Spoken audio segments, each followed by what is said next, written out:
Students, welcome to my class. So आपको पता है हमारा टॉपिक चला रिप्रोडक्टिव हेल्थ और उसके आगे का टॉपिक हम लोग जो आज स्टडी करने जा रहे हैं वो है सेक्सुअल ट्रांसमिटेड डिसीज। सो हमें ये समझना है कि exactly what is STD. STD exactly क्या होता है, ठीक है। अब देखो नाम में ही आपको आंसर समझ में आ रहा है। सेक्सुअली का मतलब क्या है?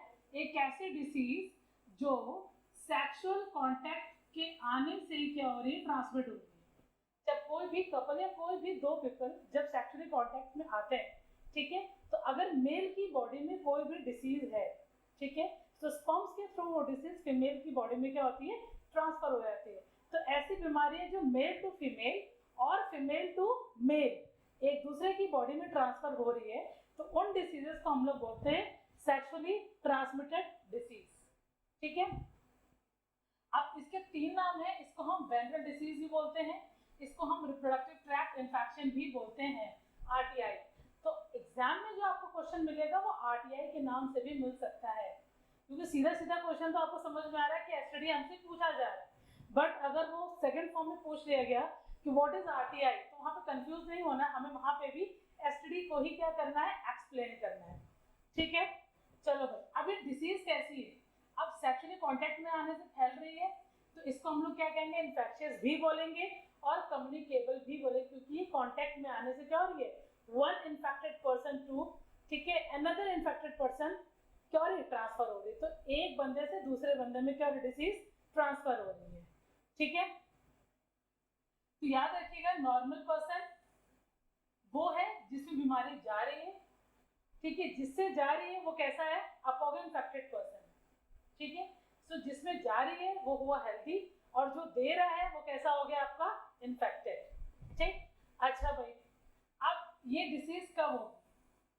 Unprotected vaginal, anal, oral sexual contact. अब अनप्रोटेक्टेड क्यों बोला गया? अनप्रोटेक्टेड का मतलब है कि at the time of sexual activity आपने कोई भी कॉन्ट्रासेप्टिव यूज नहीं किया। कॉन्ट्रासेप्टिव क्या होते हैं? कॉन्ट्रासेप्टिव का मतलब होता है जो हम लोग लास्ट में डिस्कस करके आए हैं, कॉन्डम्स जो मेल यूज करते हैं, फीमेल यूज करते हैं डायाफ्राम, सर्वाइकल कैप, ठीक है। तो जब आप किसी भी चीज का यूज नहीं कर रहे, ठीक है, अब आप यूज नहीं कर रहे हैं, तो डिसीज जो है अगर आपकी बॉडी में है तो वो डिसीज ट्रांसफर हो जाएगी नॉर्मल से इन्फेक्टेड पर्सन में, ठीक है। क्लियर आ रहा है, समझ में आ रहा है पूरा पूरा?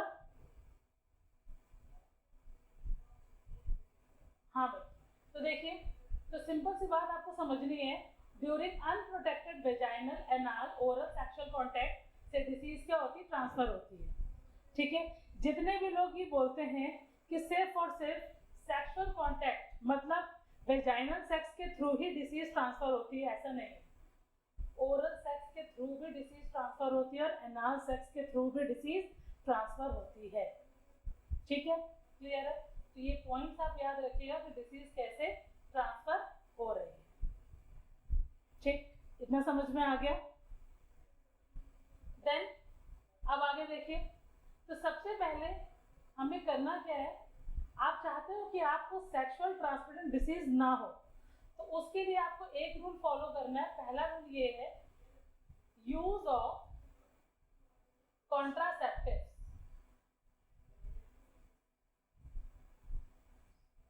ठीक है। हमें क्या यूज करना है, कॉन्ट्रासेप्टिव, मतलब हमें क्या यूज करना है, कॉन्डम्स यूज करने हैं, ठीक है। अगर आप चाहते हो कि प्रेगनेंसी ना हो, ठीक है, तो आप एवरी सेक्सुअल एक्टिविटी में कॉन्ट्रासेप्टिव का यूज करोगे। और दूसरा, अगर आपको बचना है तो आप किसका यूज करोगे, आप मोनोगैमी को परफॉर्म करोगे। What do you mean by monogamy? Monogamy का मतलब होता है सिंगल सेक्सुअल पार्टनर का यूज करना, ठीक है। हम अपने सेक्सुअल पार्टनर को चेंज अगर नहीं करेंगे तो हमें कभी भी एसटीडी कॉज नहीं होगी, ठीक है। लाइफ टाइम तक आपने एक बंदे से मैरिज करी और उसी के साथ आप सेक्सुअल एक्टिविटी परफॉर्म कर रहे हैं, इसको बोलते हैं मोनोगैमी। अब घर में वाइफ भी है, बाहर भी आप सेक्सुअल एक्टिविटी करो अदर गर्ल्स के साथ, तो वो मोनोगैमी में नहीं आएगा, वो पॉलीगैमी में आएगा, ठीक है। क्लियर है, इतना समझ में आ गया?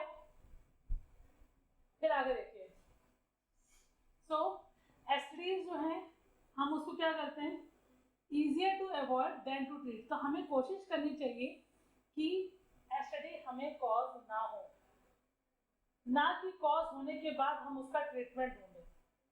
पहले हमें क्या कोशिश करनी है कि एसटीडी कॉज ना हो, ठीक है। तो ना हो तो हमें क्या करना है, use of contraceptive at the time of sexual activity. दूसरा, परफॉर्म मोनोगेमी ऑलवेज, ठीक है। तो ये 2 पॉइंट आपको याद रखना, जो मैंने आपको बोला है वो देखिए लिखा भी हुआ है, abstinence, monogamy and the use of condoms are the best way to avoid STD infection, ठीक है। क्लियर हो गया। अब 20 टाइप के साइलेंट इन्फेक्शंस को रिकॉग्नाइज किया गया है। 20 तरह के साइलेंट इन्फेक्शन होते हैं जो रिप्रोडक्शन के थ्रू मेल टू फीमेल और फीमेल टू मेल ट्रांसफर होते हैं, ठीक है।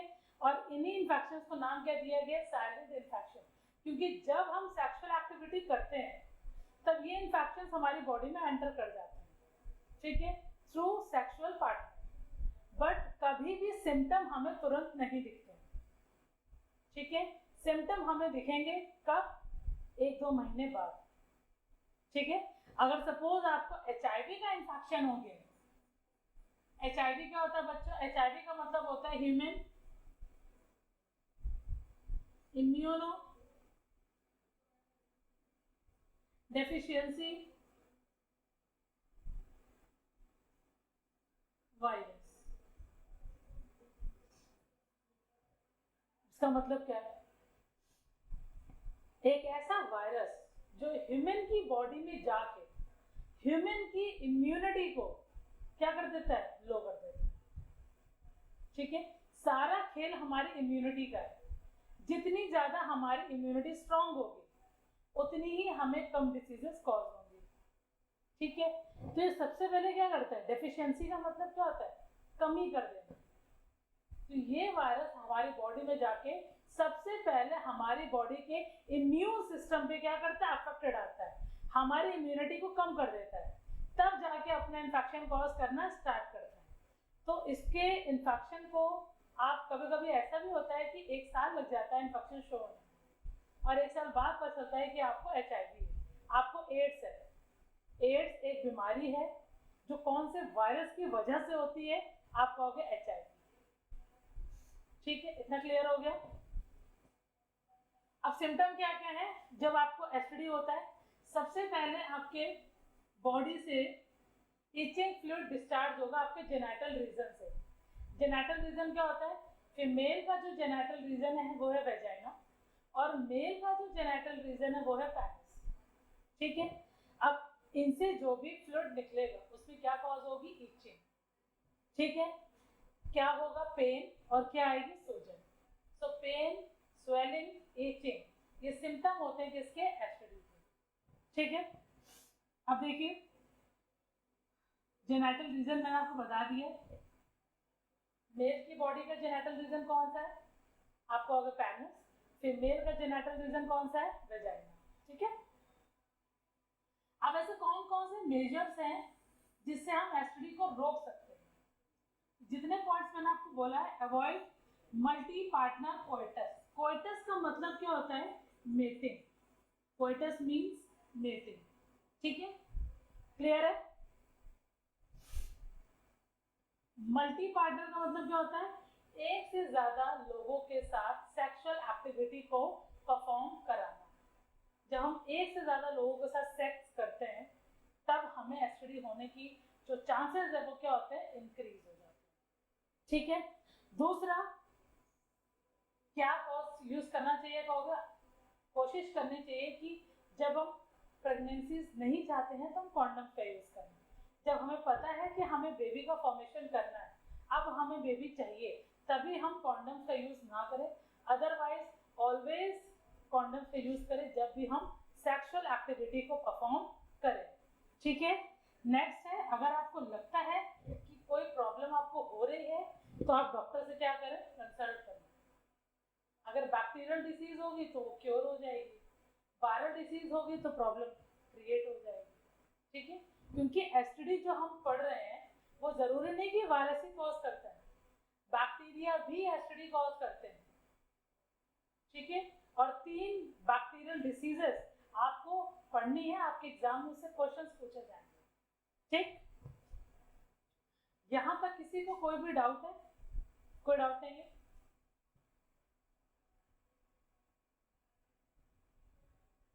तो पहले डिसीज ऐसी एसटीडीज जो बैक्टीरिया कॉज करते हैं, उसमें पहले डिसीज है क्लेमाइडियासिस। ठीक है, क्लेमाइडियासिस। अब कौन कॉज करता है क्लेमाइडियासिस? तो कहोगे बैक्टीरिया कॉज करता है। कौन सा बैक्टीरिया कॉज करता है? कहोगे क्लेमाइडिया ट्रैकोमैटिस। क्लेमाइडिया ट्रैकोमैटिस एक बैक्टीरिया है जो कॉज करता है क्लेमाइडियासिस। ठीक है। एपिडेमियोलॉजी, बेटा एपिडेमियोलॉजी का मतलब क्या होता है? कहीं पे भी ये वर्ड आ जाए आप समझ लो, आपको ये बताना है कि बीमारी कैसे फैल रही है। अगर आप लोग पूछे कि बेटा क्लेमाइडियासिस हो गया है तो ये कैसे फैल रही है, तो आप क्या कहोगे? सेक्सुअल कांटेक्ट में आने से डिसीज स्प्रेड हो रही है one person to another person. आप सपोज आपको है, आपको क्लेमाइडियासिस है, अब आपने किसी भी पर्सन के साथ सेक्सुअल कांटेक्ट किया तो डिसीज आपकी बॉडी से उस बंदे में ट्रांसफर होगी। अब उसने जाके किसी और के साथ सेक्सुअल कांटेक्ट किया तो डिसीज ऐसे स्प्रेड हो रही one person to another person. ठीक है। जितने मोनोगामी करते हैं उनमें उनका सेक्सुअल पार्टनर एक ही है तो डिसीज कभी भी स्प्रेड होती नहीं है। ठीक है,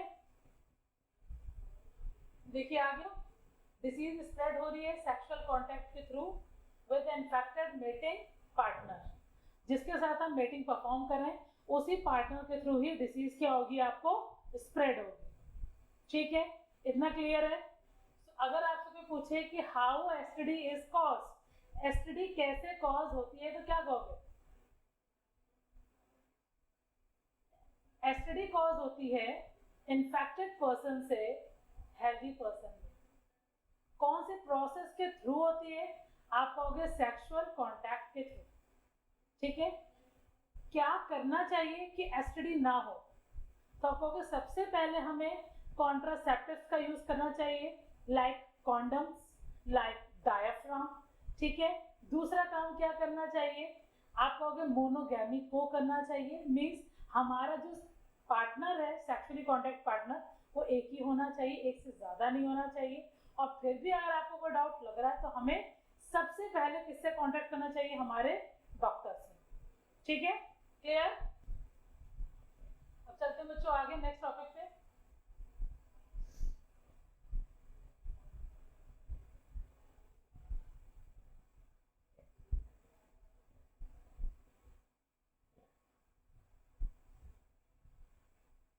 अब देखिए इंक्यूबेशन पीरियड, इससे पहले हमने क्या डिस्कस किया था? Epidemiology, how to disease spread. Incubation का मतलब होता है आपकी बॉडी में डिसीज गई, जाने के बाद सिम्टम कितने दिनों में दिख रहे हैं। जैसा आप सबको पता है कि जब कोविड का इन्फेक्शन हो रहा था, ठीक है, तो हमें जो सिम्टम दिख रहे थे वो 7वें दिन पे दिख रहे थे। ठीक है, तो जो इंक्यूबेशन पीरियड था वो कितना था? 7 to 14 डेज। उसी तरीके से इसका इंक्यूबेशन कितना पीरियड कितना है? About 1 week, almost 7 to 8 days. ठीक है, सिम्टम कैसे पहचानेंगे कि आपको क्लेमाइडियासिस कॉज हो गई? तो सबसे पहले डिसीज कैसी है? Non gonococcal urethritis. यूरेथ्राइटिस का मतलब क्या है? देखिए यूरेथ्रा और आइटिस वर्ड कहीं पे भी आ जाए, इट मींस इन्फ्लेमेशन। ठीक है, तो यूरेथ्राइटिस का मतलब क्या हुआ? Urethral inflammation. जब हमारे यूरेथ्रल रीजन में, ठीक है, इन्फ्लेमेशन कॉज होता है जिसकी वजह से हमें डिसीज कॉज होती है। तो सबसे पहला सिम्टम ये है नॉन गोनोकोकल यूरेथ्राइटिस। ठीक है, थिक पस लाइक सब्सटेंस डिस्चार्ज होता है पेनिस से। पेनिस से एक पस लाइक सिक्रेशन रिलीज आउट होगा, और जो यूरिनेशन होगा, जब हमें यूरिन आएगी तो यूरिन करने में बहुत ज़्यादा पेन होगा, तो उसको बोलते हैं पेनफुल यूरिनेशन इन मेल्स। तो ये दिक्कत आपको दिखेगी किसमें? मेल्स में दिखेगी। जबकि फीमेल्स में जो इन्फ्लेमेशन होगा वो सर्विक्स, यूट्रस, ठीक है, और यूटेराइन ट्यूब्स में आपको दिखेगा। यूटेराइन ट्यूब्स का मतलब क्या होता है? Fallopian tubes. Fallopian tubes, uterus, cervix इन रीजन में जब इन्फ्लामेशन कॉज होगा, ठीक है, तो फीमेल को जो डिसीज होगी उसको हम लोग क्या बोलेंगे, पेल्विक इन्फ्लामेटरी डिसीज।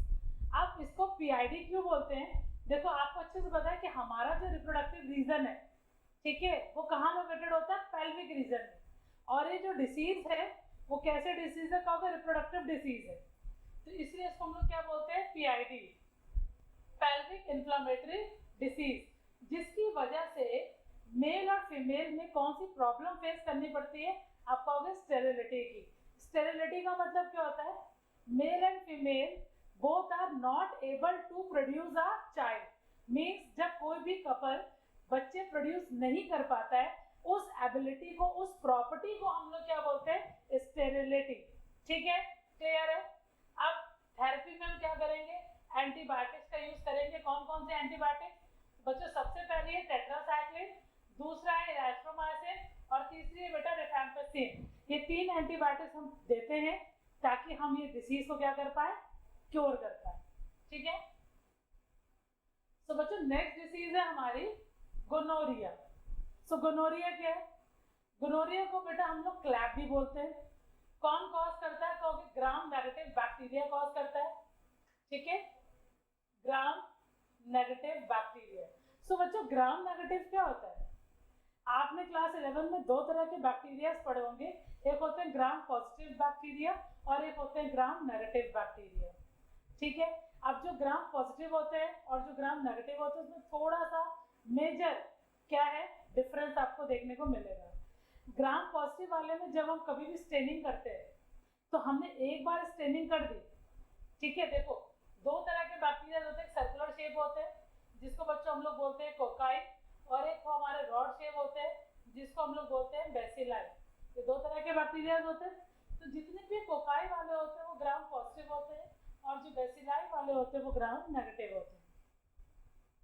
ठीक है, अब दोनों में डिफरेंस क्या है, आपने सपोज ग्राम पॉजिटिव बैक्टीरिया को एक बार कलर कर दिया, ठीक है, और उसने वो कलर ले लिया, उसके बाद लाइफ टाइम तक उस कलर को कभी लूज नहीं करता है। क्यों, क्योंकि उसमें टिकोइक एसिड प्रेजेंट होता है आउटसाइड द मेम्ब्रेन्स। बट जो ग्राम नेगेटिव वाला होता है उसमें टिकोइक एसिड नहीं होता। हमने एक बार स्टेनिंग करी, उसने स्टेनिंग को ले लिया, कलर ले लिया, फिर हमने जब उसको वॉश किया तो उसने कलर लूज कर दिया, फिर हमने दोबारा कलर दिया, उसने फिर कलर क्या किया, ले लिया, अटेन कर लिया। तो जितनी बार हम कलर देंगे उतनी बार वो न्यू कलर ले लेगा बाय स्टेनिंग, और जितनी बार हम वॉश करेंगे वो कलर लूज भी कर देगा। तो ये प्रॉपर्टी होती है ग्राम नेगेटिव की। बट ग्राम पॉजिटिव को अगर एक बार हम स्टेन करते हैं तो वो उस कलर को कभी भी दोबारा से लूज नहीं करता है। ठीक है, तो यहाँ पे जो बैक्टीरिया वो कैसा है, ग्राम नेगेटिव बैक्टीरिया है। क्या कॉज कर रहा है, एसिडी कॉज कर रहा है। ठीक है, और बैक्टीरिया का नाम क्या है, आप कहोगे निसीरिया गोनोरिया। ये क्वेश्चन आपको एमसीक्यू में मिलेगा कि gonorrhoea is caused by which bacteria, your answer is Neisseria gonorrhoea. ठीक है, अब ये कैसे फैलता है, कहोगे बाय एसटीडी, एसटीडी के थ्रू फैलता है। ठीक है, इंक्यूबेशन पीरियड कितने दिन का है बच्चों, आप कहोगे 2 से 10 दिन का इंक्यूबेशन पीरियड है। सिम्टम हमें क्या दिखने वाले इसमें, तो inflammation of mucous membrane of urinogenital tract. अब यूरिनोजेनिटल ट्रैक्ट में क्या क्या आएगा, यूरिनो का मतलब होता है जहां से यूरिन पास होती है, जेनिटल का मतलब होता है जहां से सीमेन पास होता है। ठीक है, तो इन दोनों को जब जोड़ेंगे तो क्या बनेगा, यूरिनोजेनिटल ट्रैक्ट, और उस पूरे ट्रैक्ट की म्यूकस मेम्ब्रेन पे क्या कॉज होगा, इन्फ्लामेशन। ठीक है, पेशेंट को बर्निंग सेंसेशन फील होंगे, जलन होगी जब वो यूरिनेशन करेगा। ठीक है, यूरिन के टाइम पे आपको क्या होंगे, बर्निंग सेंसेशंस फील होंगे, जलन होगी। थेरेपी के लिए हम एंटीबायोटिक्स को रिकमेंड करते हैं। कौन सी एंटीबायोटिक है, सेफ्ट्रिएक्सोन, एम्पिसिलिन, पेनिसिलिन, ये 3 तरह की एंटीबायोटिक्स हम रिकमेंड करते हैं टू ट्रीट गोनोरिया। ठीक है, नेक्स्ट इज साइफिलिस। ठीक है, ये तीसरी डिसीज है साइफिलिस। तो साइफिलिस क्या है, एक तरह की आपकी वेनरल डिसीज है। वेनरल मैंने अभी आपको बताया, एसटीडी का ही अनदर नेम है बच्चों, क्या, वेनरल डिसीज। ठीक है, कौन कॉज करता है इसको, आप कहोगे Treponema pallidum. Treponema pallidum is the bacteria who causes syphilis. ठीक है बच्चों, यहां तक कोई डाउट है आपको?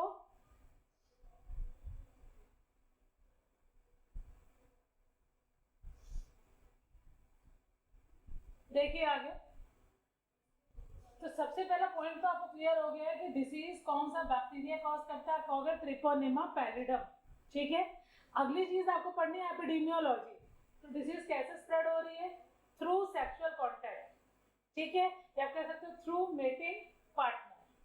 ठीक है, नेक्स्ट इंपॉर्टेंट पॉइंट इसमें एक चीज और है, अभी तक जो भी जितने डिसीजेस आपने पढ़ी, क्लेमाइडियासिस पढ़ी आपने, उसके अलावा आपने गोनोरिया पढ़ा, ये दोनों ही डिसीज मेटिंग पार्टनर के थ्रू ट्रांसफर हो रही थी। ठीक है, infected to healthy person. But जो साइफिलिस है वो मेटिंग के थ्रू भी ट्रांसफर होगी, और अगर मदर को साइफिलिस है तो जब मदर के अंदर बेबी का फॉर्मेशन हो रहा होगा तो प्लेसेंटा के थ्रू ये डिसीज बेबी में भी ट्रांसफर हो जाएगी। ठीक है, सो इन्फेक्टेड मदर थ्रू प्लेसेंटा। तो ये जो डिसीज होती है अगर पैदाइशी बच्चों में हो रही है, न्यूबॉर्न बेबीज में हो रही है, तो उसको हम लोग क्या बोलते हैं? Congenital syphilis.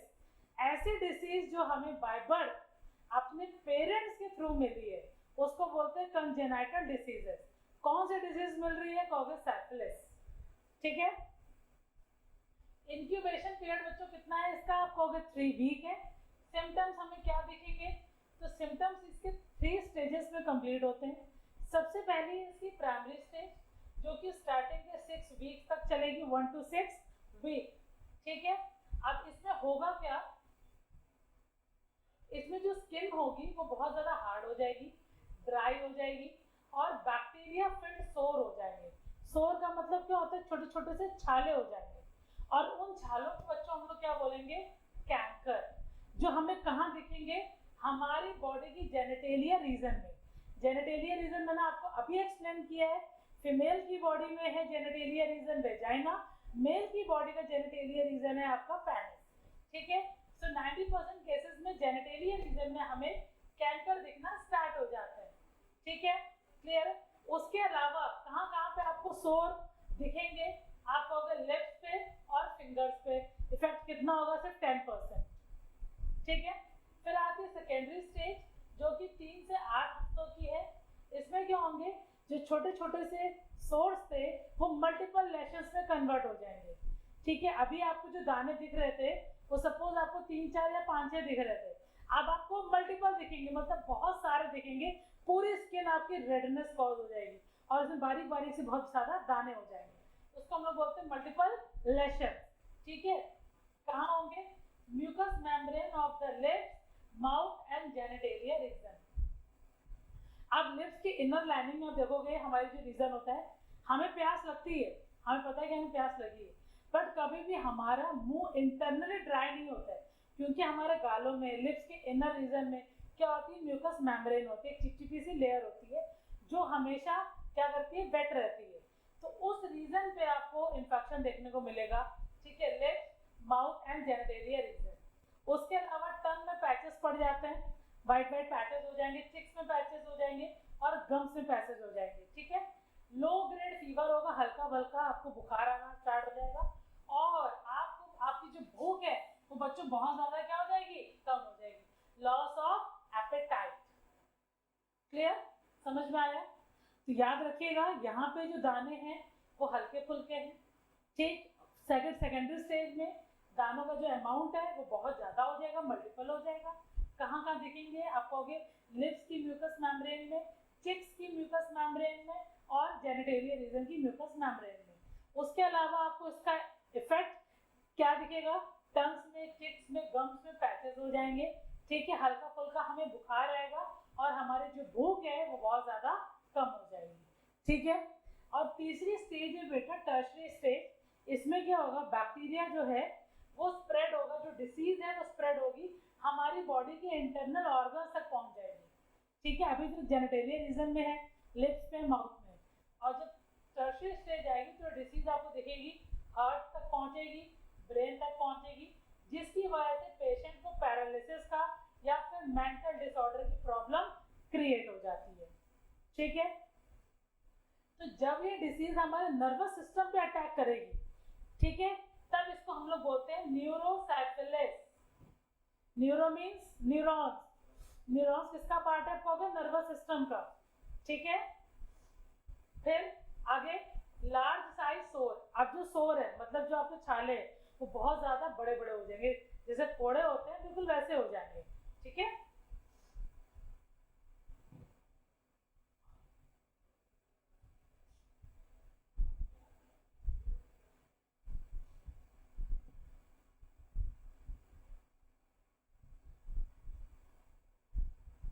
देखिए आगे, तो जो बड़े बड़े साइज के आपके फोड़े होंगे उसको हम लोग क्या कहेंगे, गुम्मास, ठीक है। फर्स्ट स्टेज में हमने कैंकर वर्ड यूज किया था, सेकेंडरी स्टेज में हमने मल्टीपल लेशंस वर्ड यूज किया था, और टर्सरी स्टेज में उन दानों को हम लोग क्या कहेंगे, गुम्मास, ठीक है।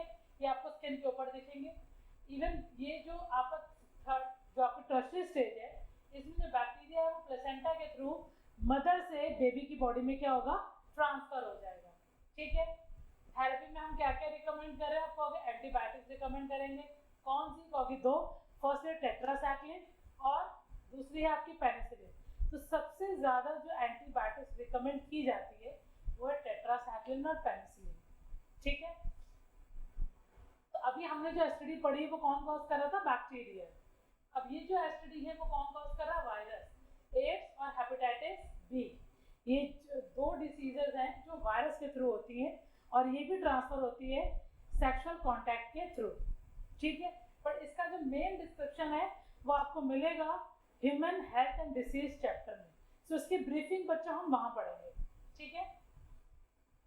अब हमारा बढ़िया से टॉपिक स्टार्ट हो रहा है, ठीक है, जिसका नाम है इनफर्टिलिटी।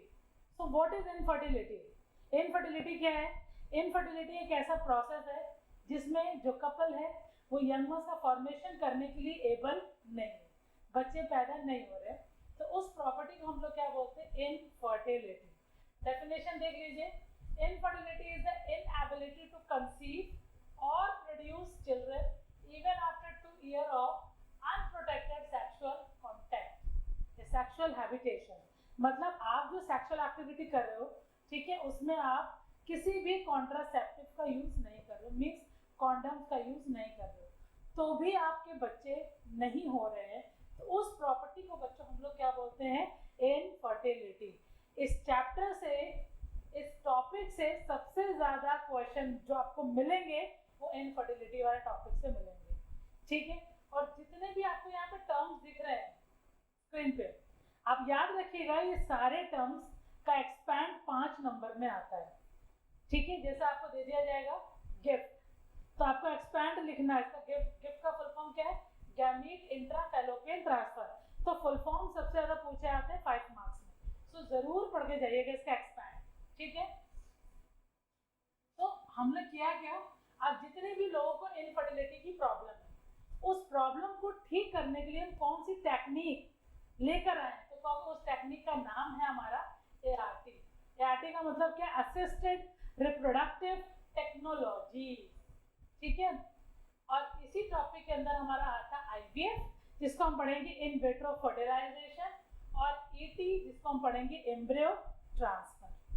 तो इसी ART के अंदर ये दोनों आते हैं। इन फ्यूचर कभी भी बच्चों, सपोज आपको जॉब वगैरह करनी है, आपने बायोलॉजी ले रखी है, तो आप अगर आप चाहते हो कि आप इस फील्ड में उतरो, आपको जॉब ART वाली करनी है, तो उसके लिए एक कोर्स आपको करना होता है और उस कोर्स का नाम है एम्ब्रियोलॉजी।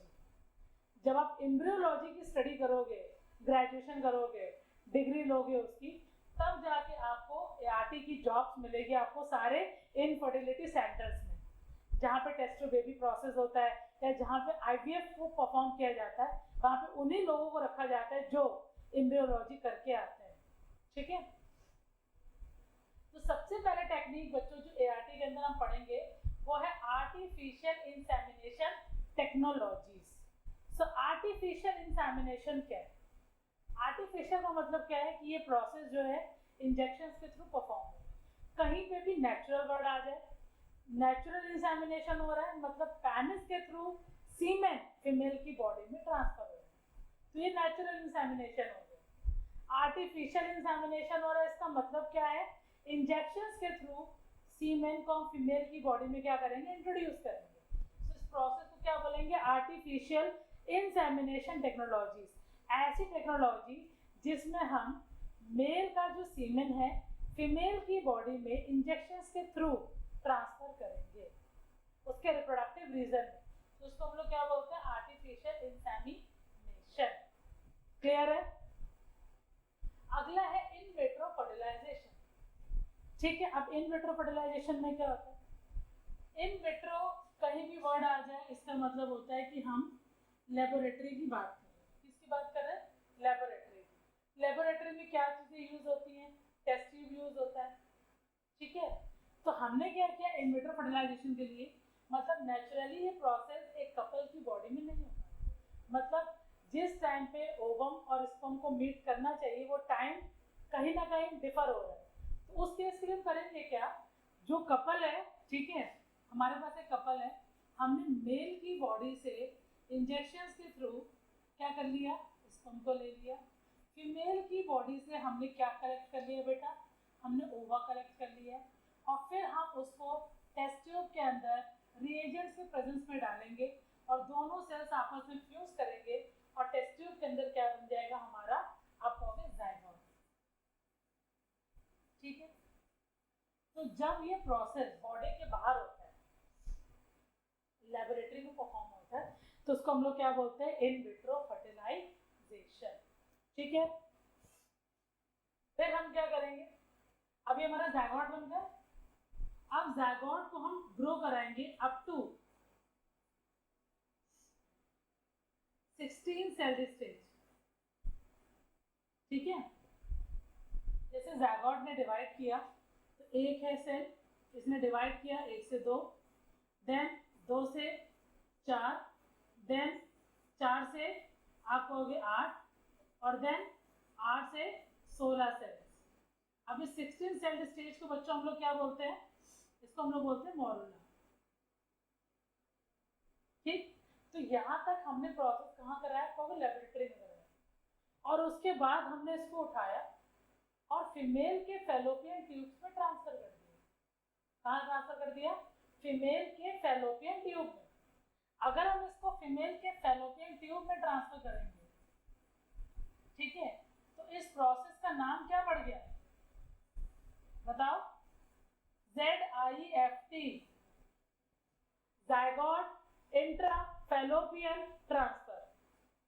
ठीक है, इसमें जिफ्ट में जो भी हम ट्रांसफर करते हैं, या तो वो 8 सेल स्टेज में ट्रांसफर करेंगे या तो हम 16 सेल स्टेज में क्या करेंगे, ट्रांसफर करेंगे। तो ट्रांसफर कहाँ करेंगे, जाइगोट में करेंगे। तो इस टेक्निक को हम लोग क्या बोलेंगे, प्रोसेस परफॉर्म थ्रू IVF। ठीक, ट्रांसफर कहाँ हुआ, हमारे फैलोपियन ट्यूब में, तो क्या नाम हो गया उसका, ZIFT। अगर हम 30, अब सपोज और डिवाइड करेगा ये 32 सेल स्टेज को हम लोग क्या बोलते हैं, ब्लास्टुला। और इस ब्लास्टुला को अगर हमने सीधा फीमेल के यूट्रस में ट्रांसफर कर दिया, ठीक है, जिसको हम लोग क्या कहेंगे, एम्ब्रियो ट्रांसफर। आया समझ में, जाइगोट बना, जाइगोट बनने के बाद हमने उसको ग्रो कराया अप टू 8 सेल और 16 सेल स्टेज, और हमने उसको कहाँ ट्रांसफर कर दिया, फीमेल के फैलोपियन ट्यूब में। तो उस टेक्निक को हम लोग क्या कहेंगे, ZIFT। बट अगर हमने 32 सेल स्टेज में सीधा फीमेल के यूट्रस में ट्रांसफर किया है तो हम उसको क्या कहेंगे, ET, मींस एम्ब्रियो ट्रांसफर। ठीक है, और दोनों ही प्रोसेस बच्चों IVF के थ्रू परफॉर्म होते हैं। ठीक है, फिर नेक्स्ट स्टेप है आपका गिफ्ट, गैमीट इंट्राफैलोपियन ट्रांसफर। इसमें हम क्या करेंगे, मेल की बॉडी से स्पर्म को लेंगे, फीमेल की बॉडी से ओवा को लेंगे, और दोनों को साइमल्टेनियसली, मतलब एक साथ एक ही टाइम पे फैलोपियन ट्यूब में डाल देंगे। तो फैलोपियन ट्यूब में हमने क्या डाला, गैमीट्स को डाला, ताकि वो तुरंत क्या कर जाए, फ्यूज कर जाए। तो टेक्निक को हम लोग क्या पढ़ेंगे बच्चों, गिफ्ट। ठीक है, फिर आता है आपका टेस्ट ट्यूब बेबी। आप जो नाम पढ़ा है ना बच्चों IVF, पहले जब सबसे पहले ये टेक्निक आई थी तो इस टेक्निक का नाम था टेस्ट ट्यूब बेबी। कभी ऐसा नहीं है कि टेस्ट ट्यूब में पूरा बच्चा बन गया, ऐसा नहीं होता है। टेस्ट ट्यूब में प्रोसेस ज़ायगोट या तो अप टू 8 सेल स्टेज तक ही होता है। ठीक है, क्लियर है। सबसे पहला टेस्ट ट्यूब बेबी का नाम क्या है? रोजी ब्राउन। ठीक है, जिसकी एज आज के समय में 42 से लेकर 44 ईयर्स तक की होगी। एग्जैक्ट नहीं पता मेरे को, बट 40 प्लस है। ठीक है, 40 साल पहले ये प्रोसेस परफॉर्म किया गया था, टेस्ट ट्यूब बेबी, और ये आज आईवीएफ के नाम से जाना जाता है। ठीक है, नेक्स्ट है आईसीएसआई। आईसीएसआई क्या होता है? नाम में ही आंसर है, इंट्रासाइटोप्लाज्मिक स्पर्म इंजेक्शन। मतलब अब ये तब करेंगे हम आईसीएसआई जब जो स्पर्म्स होंगे वो कैसे होंगे? स्पर्म के टिप में एक्रोसोम नहीं होगा। आपको पता है कि जो स्पर्म होता है उसके टिप में कैप लाइक स्ट्रक्चर होता है, और बच्चों उस कैप को हम लोग क्या बोलते हैं? एक्रोसोम बोलते हैं। एक्रोसोम क्या रिलीज करता है? आपने पढ़ा था, आप कहोगे हायालुरोनिडेज एंजाइम, हायालुरोनिडेज एंजाइम। ठीक है, तो ये एंजाइम करती क्या है? ज़ोना पैलिसिडा को ब्रेक करते हुए, ठीक है, स्पर्म को एंट्री देती है ओवम के अंदर, राइट। अब अगर सपोज स्पर्म्स के टिप में एक्रोसोम नहीं है, मतलब वो एंजाइम नहीं जिसके थ्रू वो ओवम की आउटर लेयर को ब्रेक करता है, उस केस में हम इस टेक्निक का यूज करेंगे आईसीएसआई का। डायरेक्टली स्पर्म के न्यूक्लियस को फीमेल के ओवम के साइटोप्लाज्म में हम क्या करेंगे? जाके इंजेक्ट। दोबारा बता रही हूँ, हमने स्पर्म के न्यूक्लियस को लिया, फीमेल के ओवम के साइटोप्लाज्म में जाके क्या करेंगे? हम उसको इंजेक्ट कर देंगे। ठीक है, तो इस टेक्निक का नाम क्या हो गया आपका? आईसीएसआई। ठीक है, और लास्ट है आपका सैरोगेसी। अब मेरा आपसे सवाल ये है कि सैरोगेसी किसको किसको नहीं पता है? मेरे हिसाब से आप सबको पता होगा, नहीं भी पता है तो सुनिए ध्यान से। सैरोगेसी का मतलब क्या होता है? एक कपल है, ठीक है, हमने क्या किया, जो कपल है उसमें जो फीमेल है उसके यूट्रस में प्रॉब्लम है। ठीक, अब यूट्रस में प्रॉब्लम कैसे आ सकती है? सपोज आपने फर्स्ट टाइम कंसीव किया और आपने अबॉर्शन करा दिया, या कुछ ऐसा हुआ कि आपका मिसकैरेज हो गया। तो जब यूट्रस जो है हमारा, ठीक है, जब भी हम मल्टीपल अबॉर्शंस कराते हैं या फिर हमारा सडन मिसकैरेज हो जाता है, तो जो यूट्रस की अंदर की लेयर होती है वो थोड़ी सी कैसी रहती है? अनस्यूटेबल, मतलब उसकी जो वॉल है वो डैमेज हो गई है। तो जैसे ही ओवा जाएगा इम्प्लांट होने के लिए, तो वो इम्प्लांट नहीं हो पाएगा, बॉडी से बाहर निकल जाएगा। ठीक है, तो प्रेगनेंसीज मेंटेन नहीं होती। फीमेल की ओवरीज एक्टिव है, ओवा बन रहा है, ठीक है, मेल में स्पर्म्स भी प्रॉपर है, बट ज़ायगोट भी बन रहा है, उसके बाद भी प्रेगनेंसी क्या हो रही, बार बार टर्मिनेट हो रही। तो उस केस में हम क्या करेंगे? किसी भी अदर फीमेल का यूट्रस यूज करेंगे। तो हमने एक कपल लिया, ठीक है, उसका हमने आईवीएफ किया, ज़ायगोट अप टू 8 और 16 सेल स्टेज, या फिर हमने उसका क्या किया? ईटी किया। उसके बाद हमने एक फीमेल लिया, अनदर वुमन, ठीक है, जो सारी शर्तों पे, नियम पे उसने सब कुछ हाँ करा है, उसके यूट्रस को हम यूज करेंगे 9 मंथ तक। जैसे बेबी डिलीवर आउट होगा वो बेबी आपको दे दिया जाएगा। इस प्रोसेस को बच्चों हम लोग बोलते हैं सैरोगेसी। जब हम किसी अनदर विमेन के यूट्रस को यूज करते हैं कंप्लीट चाइल्ड या कंप्लीट बेबी फॉर्मेशन के लिए, तो उस प्रोसेस को हम लोग क्या बोलते हैं? सैरोगेसी। तो सैरोगेसी वैसे तो बैन है, क्योंकि लोग क्या करते हैं, अपना फिगर खराब ना हो तो दूसरों को पैसा देके प्रोसेस करवा लेते हैं। सैरोगेसी उन्हीं को अलाउ की जाती जिनके यूट्रस में प्रॉब्लम है। जिनका यूट्रस नॉर्मल है उनको सैरोगेसी अलाउ नहीं की जाती। ठीक है, तो सारे टॉपिक्स बच्चों इस चैप्टर के कवर हो गए। फिर भी अगर कोई डाउट है तो आप कमेंट सेक्शन में मैसेज कर दीजिए, ठीक है। और अगर आपको मेरा लेक्चर अच्छा लगा हो तो subscribe my channel, share and like. Bye bye, thank you.